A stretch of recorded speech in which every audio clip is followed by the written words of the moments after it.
Então vamos lá, sem mais delongas, continuando a nossa aula de sábado, transtorno de personalidade.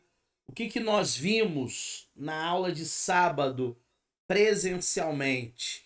Presencialmente, nós falamos do conceito de personalidade, começamos a delinear o que significa de fato personalidade. Falamos um pouquinho, demos uma pincelada, mas vamos falar mais hoje sobre o que é transtorno. Também citamos o DSM-5. O DSM-5, ele é aquele catálogo de diagnósticos estatístico de doenças, né?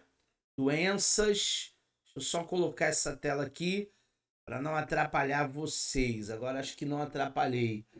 DSM-5 é o catálogo, o diagnóstico de doenças mentais, doenças emocionais. Falamos também dos grupos característicos de cada um dos transtornos. São pelo menos 3 grupos, a gente vai revisar na aula de hoje. Vamos dar uma passada aí, uma revisitada nesses 3 grupos que nós falamos também na aula passada.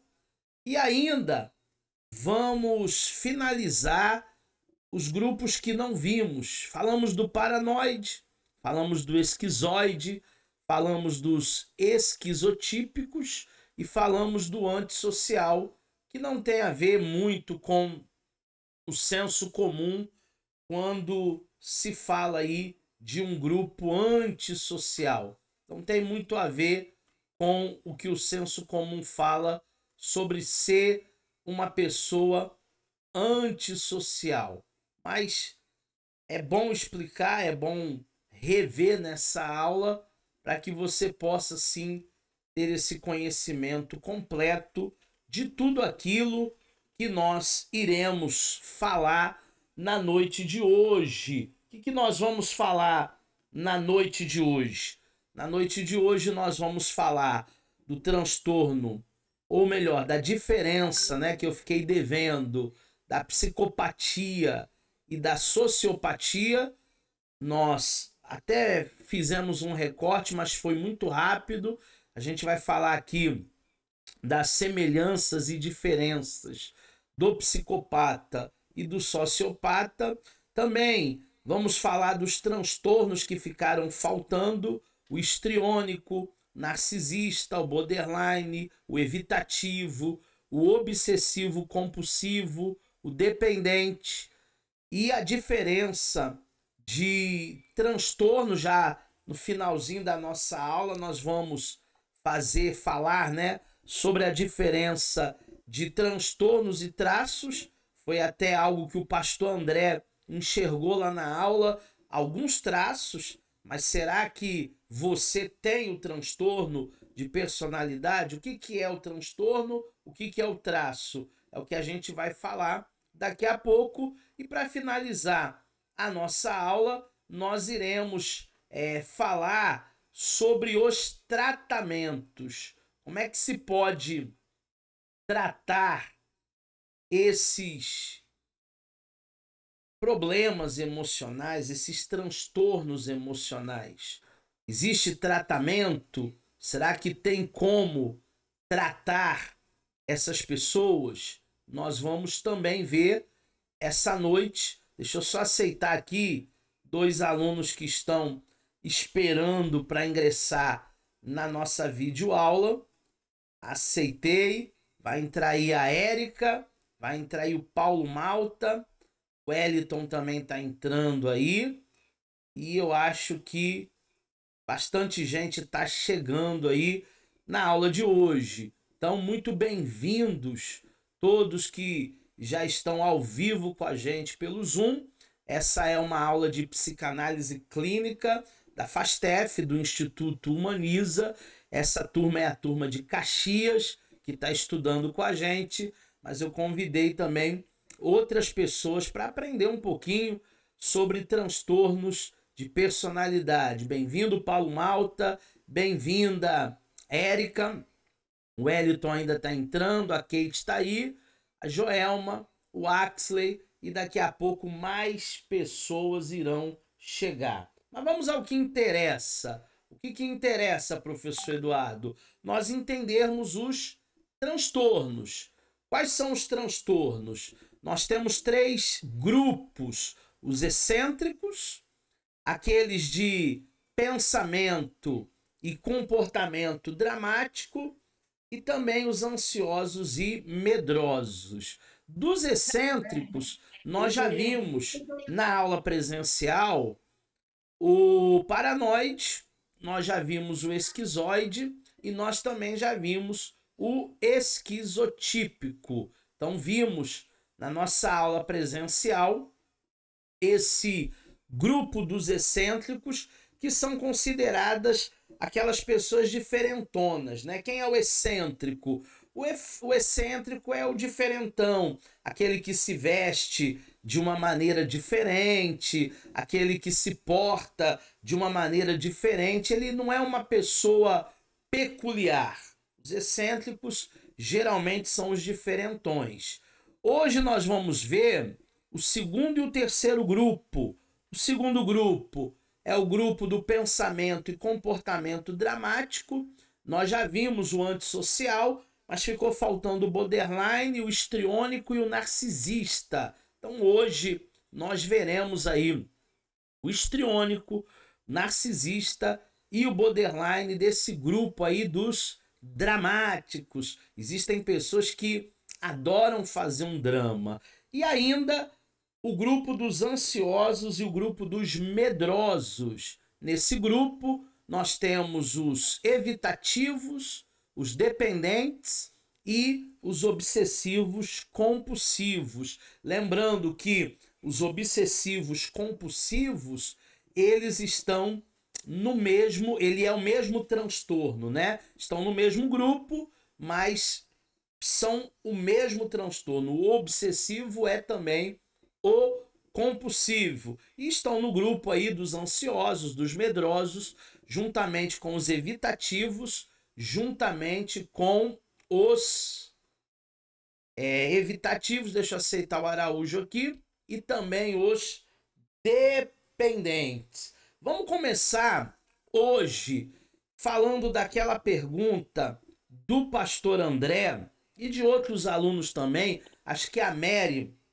falou na nossa aula presencial sobre isso, sobre a diferença entre o psicopata e o sociopata.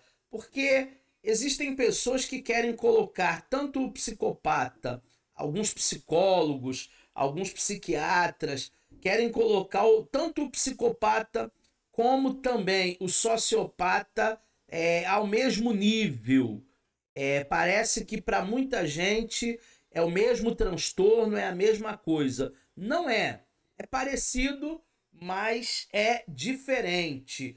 Existem diferenças entre a psicopatia e também a sociopatia no sentido de forma e de jeito como essas pessoas elas se comportam. O psicopata, ele se comporta de uma maneira, de uma forma. O sociopata, ele vai se comportar de uma outra maneira, ele vai se comportar de uma outra forma. Eu quero dar alguns exemplos aqui. Psicopatas é uma causa genética, já nasce dessa maneira. O psicopata, ele já nasce com uma parte que nós chamamos aqui de lombo frontal. Depois eu coloco a foto no grupo para vocês, com uma deficiência patológica no lombo frontal, e por isso ele já nasce psicopata. A pessoa, ao longo da vida, ela não se torna um psicopata. Ela já nasce sendo uma pessoa psicopata. É algo genético. Já o sociopata, tem uma causa aí ambiental, tem um problema aí do meio. Ele vai sendo desenvolvido em algum momento, por algum evento traumático, por alguma dor, mas na realidade, em algum momento da vida, ele se torna um sociopata. Ele não é um sociopata, ele não nasce um sociopata. Em algum momento da vida, ele torna-se um sociopata. Então, psicopata tem uma causa genérica, ele já nasce psicopata. Já o sociopata, ele tem uma causa ambiental e ele se desenvolve ao longo da vida como o sociopata. Estão falando que tá sem som? Tá sem som aí? Vê se o seu microfone não tá fechado aí. Tá todo mundo me ouvindo? Para eu continuar? Sim, tá todo mundo me ouvindo. A Joelma respondeu aqui no chat para mim. Quem não tá conseguindo me ouvir, por gentileza, tenta sair e novamente entrar naquele link que eu coloquei para vocês entrarem nessa sala. Às vezes é um problema de conexão, às vezes é um problema da internet. Se você não tá me ouvindo, tenta sair e tenta novamente entrar, que aí o som vai voltar. Voltando aqui para o sociopata e o psicopata, psicopatas são mais calculistas. Eles não expressam, eles não esboçam nenhum laço afetivo, justamente para não serem pegos. Justamente psicopatas são frios e calculistas. Eles não querem ser pegos, então eles fazem a coisa de maneira premeditada, eles fazem a coisa de maneira que, se a polícia não tivesse recursos, não solucionaria casos de psicopata, porque ele faz bem feito. Nós sabemos que não existe crime perfeito. Nós sabemos disso. Não existe crime perfeito, né? Mas a polícia tem os seus recursos para averiguar, para descobrir. Mas ele é calculista, ele é frio. Ele não quer ser pego. Ele não tem nenhum traço afetivo. Já o sociopata, ele vai agir mais com impulsos. Ele é uma pessoa mais emocional. Ele não tem empatia por ninguém. Ou melhor, ele tem empatia com algumas pessoas da família, algumas pessoas mais próximas, algumas pessoas que lhe ajudaram no início da vida, faz parte da história dele. Então, o sociopata, ele tem um pouco, né, mas é pouco mesmo, tá, pessoal, de proximidade. Já o psicopata, ele não tem proximidade nenhuma. Os psicopatas, eles vão se valer de manipulação, eles são pessoas extremamente articuladas e também atraentes. Eles conseguem fisgar as vítimas, né? Porque são pessoas muito articuladas, muito atraentes. Eles têm um discurso muito convincente. Eles são teatrais. Por exemplo, aquele rapaz que matou aquela atriz da Globo anos atrás, Daniela Pérez, aquele rapaz Guilherme de Pádua, ele é comprovado cientificamente, foi, né? Já é um falecido, comprovado cientificamente um psicopata, porque ele não esboçou nenhum sentimento pela besteira que ele fez e ele é extremamente teatral. Inclusive, no dia da morte, ele foi à delegacia tentar consolar a mãe da vítima, a Glória Pérez, né? Então você vê como psicopatas são teatrais. Calmo, acima de qualquer suspeita. Já os sociopatas, eles, como eu já disse, são explosivos. São irritadícios, eles mostram quem são. O sociopata, ele mostra quem é. O psicopata é meio que camuflado, né? Mas o psicopata não. A Érica tá dizendo que tá sem som. Érica, tenta sair e voltar. Se alguém conseguir colocar no chat para ela aí, ou no nosso grupo de alunos da turma de Caxias, quem não tá no grupo de alunos de Caxias, tenta colocar para ela aqui no chat aqui do Zoom, para ela tentar sair e voltar, igual fez o Paulo Malta. Já os alunos tentam falar com ela lá no grupo de alunos de Caxias, via WhatsApp, para ela sair, né, dessa conexão que ela está aqui e tentar voltar. Sair e voltar. Eu acho que eu vou até fazer isso. Eu vou remover a Érica.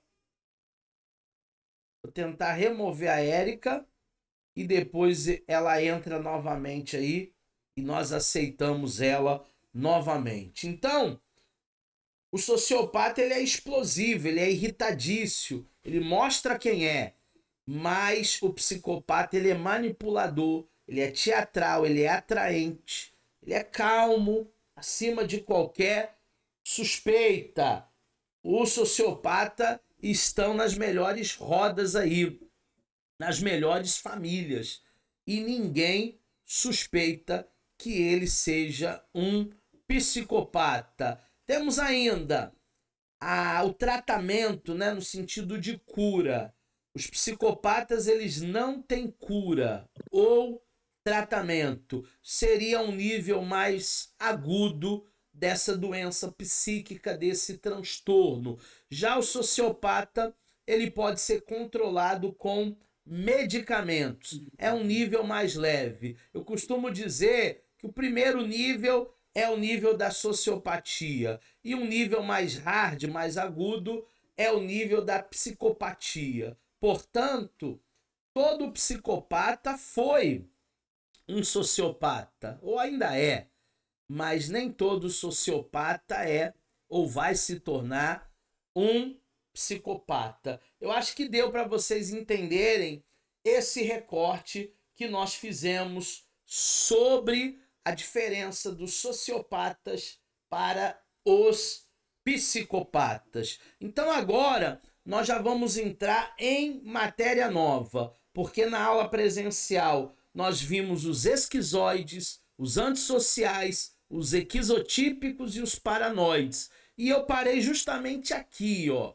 nos histriônicos, falando agora dos transtornos de personalidade propriamente dito. Os histriônicos, eles têm algumas características aqui. Eles se afastam dos parentes. Eles não são muito próximos à sua parentela, aos seus parentes. Eles têm muitos prejuízos sociais. Eles sofrem até quando eles não estão no centro das atenções. Pessoas que têm o transtorno histriônico quer sempre estar brilhando, quer sempre estar no palco. Inclusive entre amigos, se tiver um bate-papo, se tiver uma festa, ele tenta trazer sempre o assunto para ele. A conversa tem que girar em torno dele.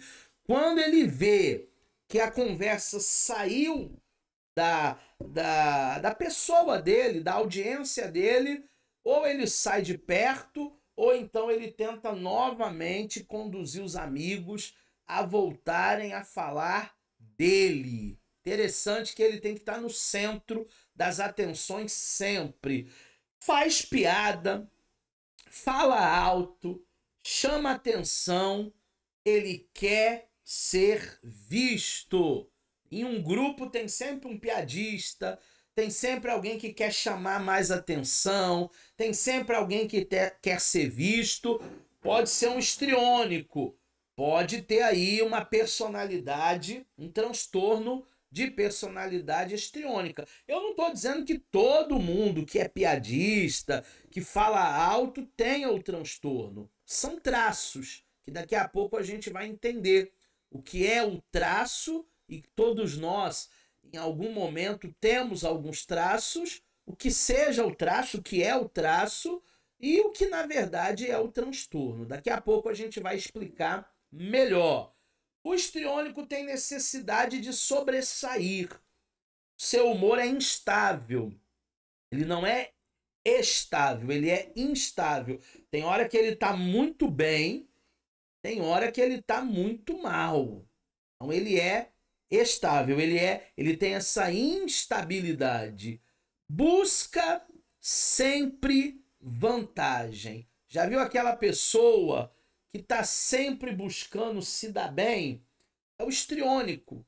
O histriônico, ele sempre vai buscar vantagem. Teatralidade é uma característica do histriônico, como nós falamos aí dos psicopatas há pouco. Vitimização, ele é uma pessoa que sempre se coloca numa posição de coitadismo. Ai, como eu sofro, ninguém me entende, né? É um histriônico.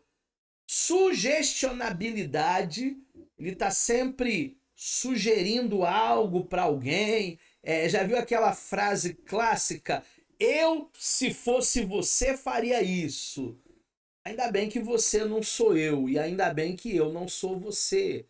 Porque as pessoas, elas são diferentes, as pessoas, elas pensam de maneira diferente. Então é isso. Ninguém é igual a ninguém. A mente humana, ela é subjetiva. Se você tratar dos problemas da mesma maneira que o outro tratar, com certeza não vai haver êxito, não vai haver sucesso, não vai haver nem crescimento. Ele é volúvel, uma hora ele quer uma coisa, outra hora ele quer outra, e eles buscam sempre a vantagem. Já falei, sentem muito com rupturas.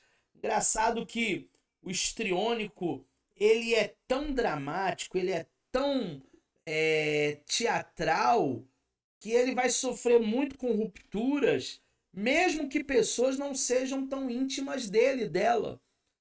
Às vezes, uma pessoa que nem era íntimo, nem era amigo, vem a falecer, ele fica de luto.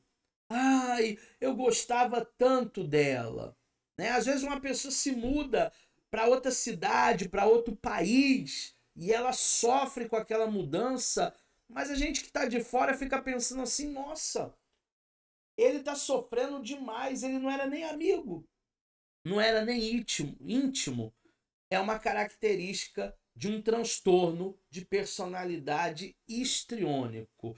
Mais suscetível nas mulheres. Mulheres são mais histriônicas do que homens. Claro que não é exclusivo esse transtorno para mulheres, mas mulheres estão mais suscetíveis. Aproximadamente 2% da população vai sofrer com esse transtorno chamado o transtorno histriônico. Então esse foi o primeiro transtorno da noite que nós estamos aqui na nossa aula online. Se você tiver alguma pergunta, hoje eu vou fazer diferente. Você não vai precisar nem abrir o microfone, nem abrir o vídeo se você não puder, não quiser.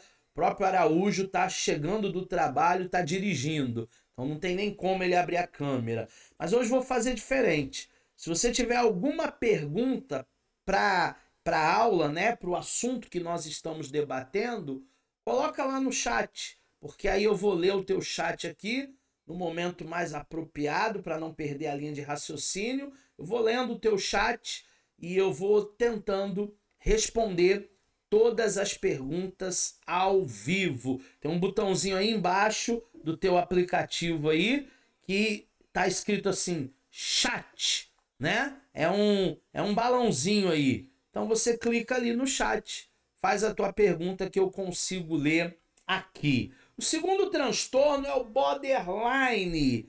Borderline significa aquele que está à borda, aquele que está na linha. Borderline ele tem uma instabilidade de afeto muito grande, ele tem uma síndrome de abandono, ele é um codependente emocional. Borderline geralmente se juntam com narcisistas. Os narcisistas atraem os borderlines. Os borderlines são atraídos pelos narcisistas, justamente por essa síndrome de abandono, de dependência emocional. Nós temos uma intensidade altíssima de amor e ódio. Borderline da mesma hora, por isso que ele está na borda. Na mesma hora que ele ama de paixão, ele odeia e não quer ver nem mais pintado de ouro. Esse é o borderline. Ele transita entre o amor e o ódio. Sentimento de vazio. Aquele sentimento de que está faltando alguma coisa para ser completado. Sabe, o borderline namora, mas o namorado, a namorada não faz tremer o chão, não faz tremer os pés, né? É o borderline, ele tem um sentimento vazio. Impulsividade, ele fere pessoas. Borderline, ele não faz por mal, mas é o que eu falei na aula presencial sobre os porcos espinhos. A metáfora do porco espinho, né? Qual é a metáfora do porco espinho? Eles querem se aquecer, mas quando tentam se aquecer, os espinhos do seu corpo acabam ferindo os seus irmãos, os seus companheiros. Então, borderline é assim, é impulsivo, ele fere pessoas, parece até um porco-espinho. Automutilação, isso é preocupante, porque hoje os jovens, os adolescentes estão se automutilando, estão se cortando, pegando gilete, pegando facas e estão se automutilando. Borderline tem essa tendência de automotivação. Ele está sempre na linha, ele está sempre no limite, ele está sempre na borda, ele está sempre na fronteira. E o que prejudica muito a vida de quem tem um transtorno borderline? É uma pessoa de difícil relacionamento. Ela sempre se coloca numa situação de risco e ela tem uma tendência suicida. Ela diz mesmo para o companheiro: se você me largar, eu me mato. Se você me deixar, eu faço uma besteira. Tinha até uma novela que passou alguns anos atrás e reprisou agora. Teve um aluno que me falou, uma personagem chamada Heloísa, que era uma border. Por qualquer coisa que o marido fazia, se ele olhava para o lado, ele estava olhando para outra mulher, e aí ela já criava na mente dela que ele estava traindo, que ele não gostava mais dela, que ele não amava. E todas as vezes que o cara cansava dela e queria sair fora dessa personagem chamada Heloísa, ela ameaçava fazer uma besteira, batia com o carro, tentava se matar, tomava comprimidos. É uma alegoria aí, né, de uma borderline de carteirinha. O borderline está numa zona cinzenta entre a neurose e a psicose. Essa é uma zona mista, é uma zona cinzenta. Não é o preto e também não é o branco. Entre a neurose e a psicose está lá a presença do border. Existem dois tipos de borderline. Existe um tipo que é o explosivo, o impulsivo, aquele que tem acesso de fúrias, aquele que já vai para automutilação, ele pega uma faca, uma gilete, é aquele que quebra objetos, joga objetos nos outros, é aquele que agride pessoas. Mas também existe um outro tipo de border, que é o autodestrutivo, o implosivo. Ele explode, explode, mas dentro de si mesmo. É inacessível, é calado, é recluso, ele foge da realidade. E para mim esse é o pior, porque ele acaba somatizando. E esse é o pior, porque ele acaba somatizando. Então, é mais um tipo aí de transtorno que nós vimos nessa noite. Vamos para o terceiro. Terceiro são os mais falados aí, popularmente, os mais comentados, transtorno de personalidade narcisista. Narcisista, ele tem uma necessidade enorme de admiração, ele tem uma falta de empatia, de generosidade, de graciosidade, ele devaneia, ele tem fantasias, ele sempre tira vantagem das pessoas. Geralmente pessoas narcisistas são invejosas, são arrogantes, são de pouca escuta. Coisa terrível que pode acontecer. Não estou dizendo que acontece, né? Mas pode acontecer. É você procurar um especialista da área da saúde, pode ser até mesmo um psicólogo, e aí você chega em alguém que é narcisista, de pouca escuta, e ao invés dele te ouvir, ele quer falar. Porque o narcisista, ele não consegue te ouvir. Ele não tem atenção flutuante para ouvir você. Ele quer mesmo é falar. Ele quer mesmo é justamente que as pessoas lhe entendam. Ele também, deixa eu voltar aqui um pouquinho, ele também, além de ser invejoso, é arrogante, de pouca escuta, não somam na vida de ninguém, né? Você estará dentro d'água se você esperar ajuda, afeto de um narcisista. Narcisista não ajuda ninguém. São extremamente autoconfiantes. Sabe aquela pessoa que diz assim, ó, tá comigo, tá com Deus. Ó, papai tá aqui. O pai tá aqui, tá tudo certo. Pode ser um narcisismo, né? Um narcisismo primário, o narcisismo secundário, digamos assim, todo ser humano tem. É aquela vaidade, aquele asseio que nos faz cortar o cabelo, tomar um banho, que nos faz nos vestir, né? Tá bem apresentável, barba feita, unha feita. Isso é um narcisismo secundário, isso não é doença, isso é apreço, isso é higiene. Isso é gostar de si, mas é um narcisismo secundário.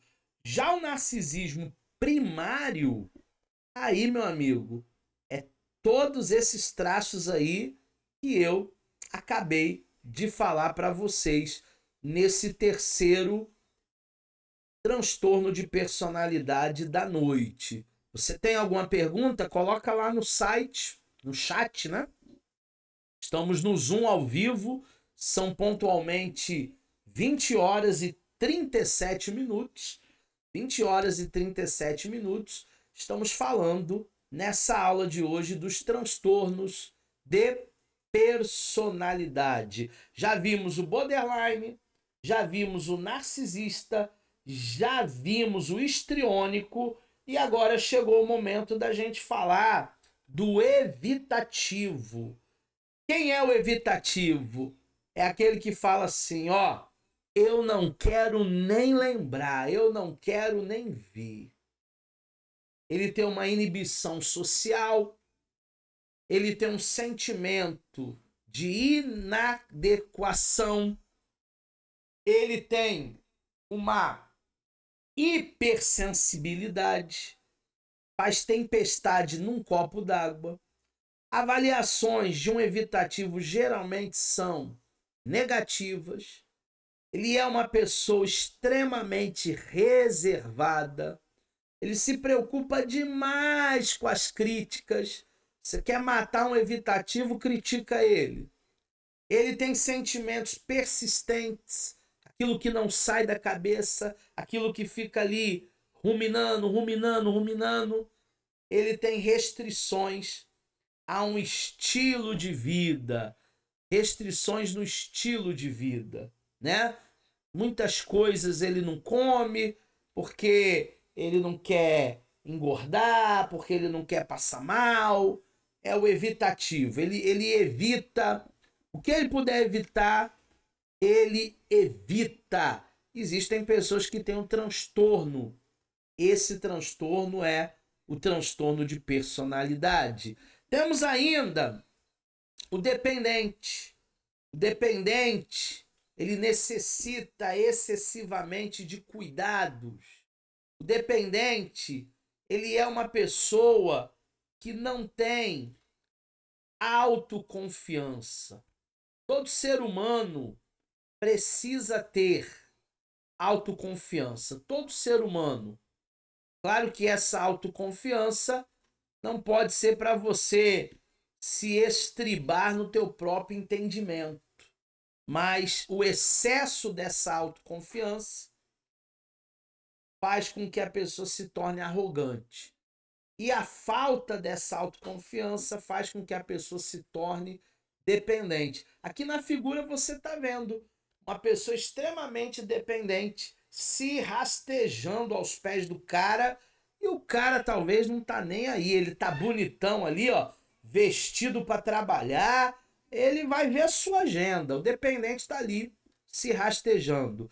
O dependente tem dificuldade para tomar decisões.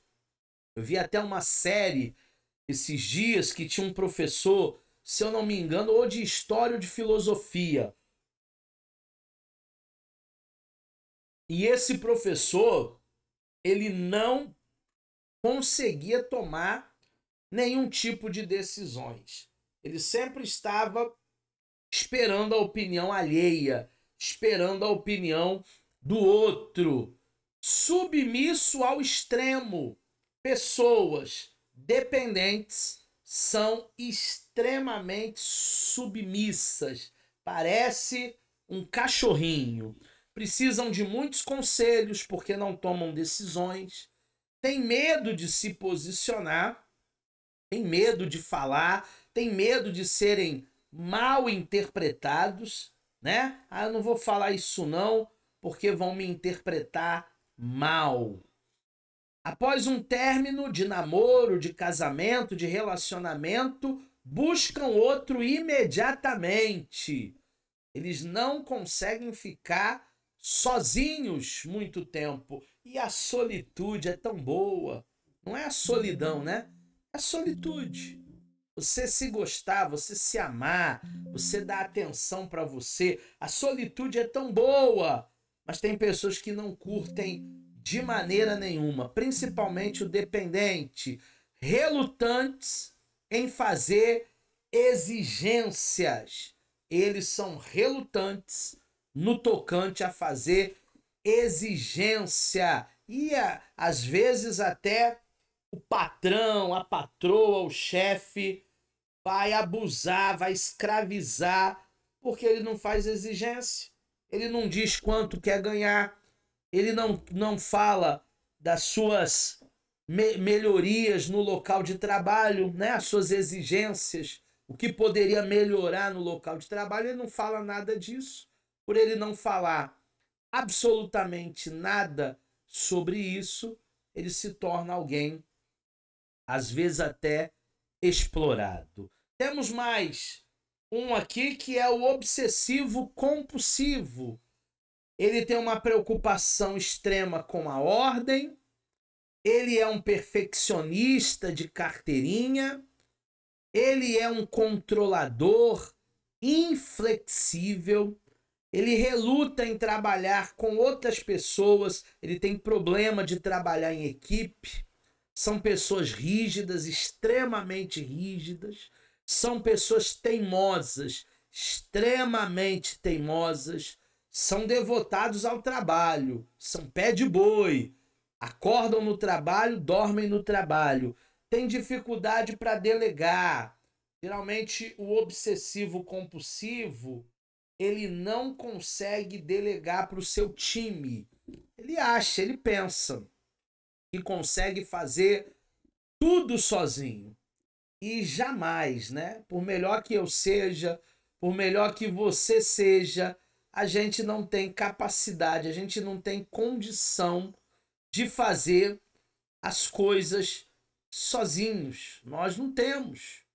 Temos mesmo condição de fazer absolutamente tudo sozinho, né? Mas o obsessivo compulsivo, ele acha que consegue. Eles ganham bem, mas eles vivem mal. Você deve conhecer pessoas, eu pelo menos já conheci, gente que ganhava bem, mas vivia como um mendigo. Tá brincando, professor? Tô falando sério. Gente que ganhava bem, que vivia mal, mas vivia mal mesmo, como um mendigo. É um obsessivo, é um compulsivo. Ele é apegado a tranqueiras. Vocês já viram aqueles episódios na Discovery dos acumuladores? Existem acumuladores que guardam nos seus quartinhos de despejo, quartinhos de bagunça, verdadeiras tranqueiras. Pneu careca, ventilador sem hélice, cadeira com 3 pernas. Para que aquilo vai servir? Aquilo não vai servir absolutamente para nada. Mas eles estão apegados. Eles adoram cronogramas, planilhas. Eles não concluem os seus projetos. Tem gente que tudo que começa não consegue terminar. Ela começa um curso, fica pela metade. Ela começa um projeto, fica pelo meio do caminho. Pode ser um obsessivo, pode ser um compulsivo. Relutam em trabalhar com outras pessoas, não conseguem trabalhar com equipe. Na recreação jogam sério. Eles não conseguem brincar, entrar numa partida de futebol na esportiva, uma brincadeira de videogame na esportiva. Eles levam a sério. Eles não são café com leite, não. São pessoas competitivas, obsessivas, compulsivas. São competitivos. Extremamente competitivos. Então esse foi o recorte que nós fizemos aí de pelo menos 9 tipos de transtornos de personalidade. Eu espero que você tenha compreendido esses transtornos. Agora nós vamos ver algo muito importante sobre as doenças mentais. As doenças, para serem consideradas doenças mentais, para ser considerado uma doença mental, tem que haver uma patologia, como a esquizofrenia, como a bipolaridade, como a depressão, como o déficit de atenção, como a hiperatividade. É necessário que haja um desequilíbrio químico no cérebro da pessoa, o que não é um caso de transtorno. Então, tudo que nós vimos aqui hoje são pessoas que têm um transtorno? Não.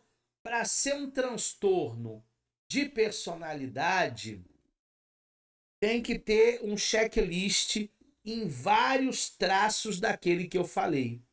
Mas o transtorno de personalidade pode ser considerado uma doença mental? Não.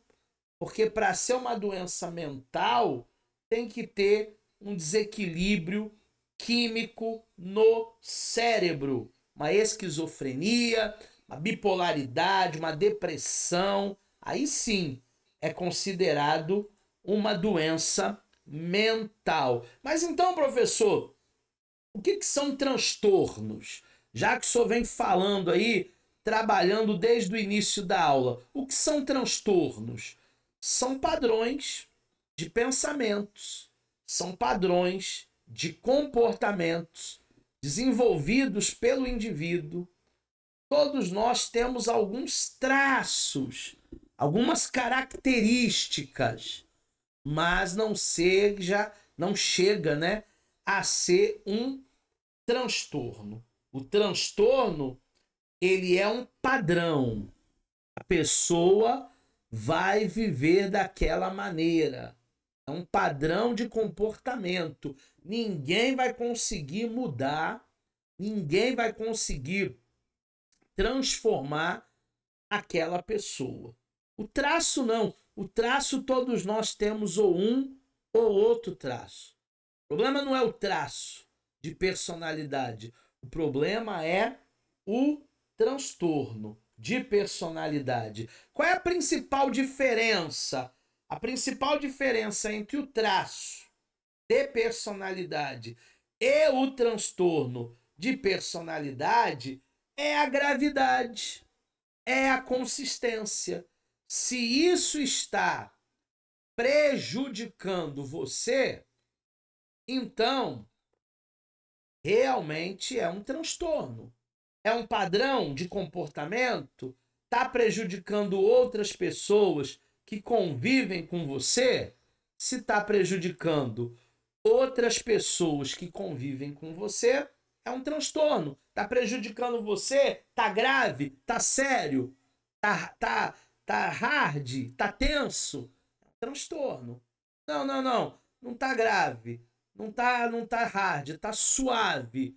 Então é apenas alguns traços de personalidade, de persona. O transtorno de personalidade afeta a maneira como o indivíduo vê o mundo, a qual se desvia da norma. Para ser transtorno tem que se desviar da norma. Para ser transtorno tem que prejudicar o indivíduo ou a família dele. Significa que você tem certos comportamentos que vão lhe afetar negativamente por toda a sua vida, o tempo todo, desde o início até a idade adulta. Então, desde o início da idade adulta, aquilo ali vai te prejudicar, aquilo ali vai te acompanhar, aquilo ali vai te afetar negativamente. Aí não é um traço, aí é um transtorno de persona, algo consistente, não é uma modinha. Ah, fulano ficou assim alguns meses, depois parou. Então era traço, não era transtorno. Transtorno é algo que vai por muitos e muitos e muitos anos. Já o traço de personalidade é um padrão habitual de pensamentos, de sentimentos, de comportamento. Você sempre terá uma característica ou outra, mas pode não afetar toda a sua vida. E é possível que ela não mude. Um exemplo de traço é a introversão. Talvez sua família, você não seja uma pessoa tão extrovertida, seja introvertido. E com a idade, você se torna ainda menos ou mais extrovertido ou introvertido. Então, tem gente que é fechado, tem gente que é calado, tem gente que não gosta de se relacionar. Isso não chega a ser um transtorno, a não ser que faça todo aquele checklist que eu dei. O transtorno é quando negativamente, socialmente, a pessoa não consegue nem conviver, né? É a gravidade, é a constância. E para a gente finalizar, fechando a nossa aula aí, nós já estamos com 50 minutos de aula, hein? Se você quiser abrir a câmera, se você quiser ligar o microfone, se você quiser fazer alguma pergunta no chat, Fique à vontade. São 20 horas e 53 minutos, né? 7 minutinhos para as 9 da noite. A gente já está terminando. Já vai ser o grande finale dessa aula de transtorno de personalidade ao vivo pelo Zoom aqui nesse mês de janeiro. Professor Eduardo Maciel, pergunta que não quer calar. Tratamento. Tratamento. Quais são os tratamentos? Quais são os tratamentos para pessoas que têm transtorno de personalidade? Não necessariamente precisa ser medicamentoso, fármacos. Não há necessidade de haver um tratamento com fármacos, medicamentos. Existem outras maneiras de tratarmos as pessoas que têm o transtorno histriônico, o transtorno paranoide, o transtorno esquizoide, esquizotípico, o transtorno narcisista, borderline, dependente, evitativo, compulsivo. Existem outras maneiras de se tratar essa pessoa. A Joelma está perguntando aqui no chat, uma criança pode apresentar sintomas de psicopatia? Isso? Deixa eu voltar lá no chat. Uma criança pode apresentar psicopatia? Se sim, como podemos identificar?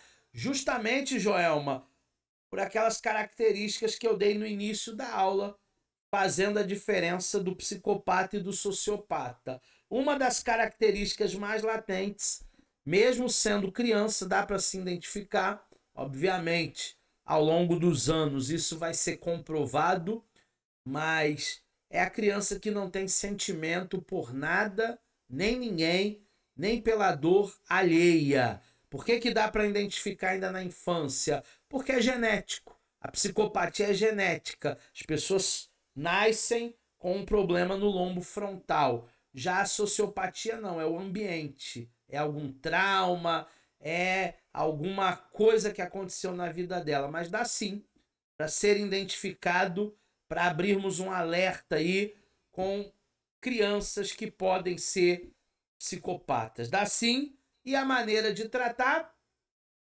a princípio não tem cura, a princípio não tem tratamento. O que nós podemos fazer como pais dessa criança é um acompanhamento mais de perto. Segundo, mudança de hábito, mudança de rotina. Tratamento para quem? Para pessoas que têm transtorno de personalidade. Mude o hábito, mude a rotina. Isso vai te fazer bem. Isso não faz bem só para quem tem transtorno de personalidade, não. Isso faz bem para todo ser humano. Quebrar a rotina, mudar os hábitos. Se você só come porcaria, hoje eu estava falando sobre isso no curso de depressão, ansiedade que nós estamos gravando, né? Nós estamos gravando. Araújo está dizendo que não está escutando ainda. Sai e tenta voltar, porque eu acho que a Érica saiu, ela também não estava ouvindo e voltou e deu certo. Às vezes é alguma coisa aí na sua internet. Então tenta sair, Araújo, tenta voltar. Os alunos que puderem falar com ele no chat, digita lá, Araújo, tenta sair, tenta voltar, que o áudio vai ser captado. Às vezes acontece na conexão, a imagem chega, mas o som não chega porque o som deve ser mais pesado. Mudança de hábito, mudança de rotina. Eu estou gravando o curso de depressão, ansiedade, e hoje eu gravei o dia todo, e eu estava falando justamente sobre mudar a rotina, mudar os hábitos. A pessoa que só come porcaria a vida toda não teve uma dieta regrada. Cara, busca o bem-estar. Busque uma dieta mais equilibrada. Eu não estou dizendo que você vai parar de comer o que você gosta. O problema não é comer o que a gente gosta, o problema é a quantidade. Diminui as porções, né? Diminui as porções. Tenta. Aí a Kate também, ó, começou a escutar agora, trocou o fone de ouvido. Às vezes o fone de ouvido do seu celular tá ruim, né? Troca o fone, né?